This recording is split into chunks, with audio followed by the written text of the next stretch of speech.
stadhuis is er niet bij. Geen mooie trouwpartij, geen bruidsboeket voor mij. Alle leuke jongens willen vrijen, maar het stadhuis is er niet bij. Wel vrijen, maar meer is er niet bij. De eerste op mijn lijstje, die heette Jan de Wit. Dat was een heel leuk knaapje, een jongetje met pit. Maar toen ik hem van trouwen sprak, zei hij, maak me niet ziek. Hij mompelde nog, sorry hoor, en verdween toen in paniek. En alle leuke jongens willen vrijen, maar het stadhuis is er niet bij. Geen mooie trouwpartij, geen bruidsboeket voor mij.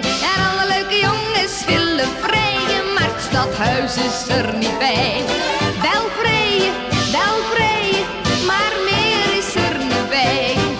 De tweede die ik wou strikken was ene Wimpie Vos. Die had wel zin in zoenen, zondagsmiddags in het bos. Maar toen ik over trouwen sprak, vroeg hij, ben je niet goed?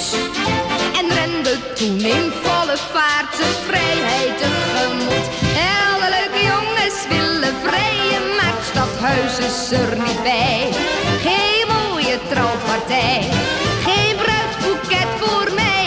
En alle leuke jongens willen vrijen, maar het stadhuis is er niet bij.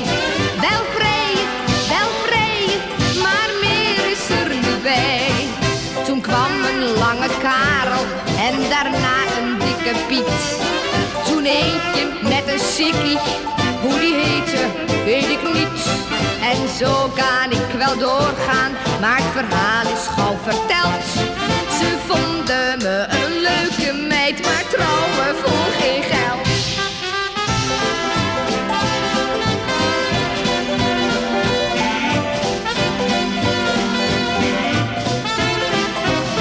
En alle leuke jongens willen vrijen, maar het stadhuis is er niet bij.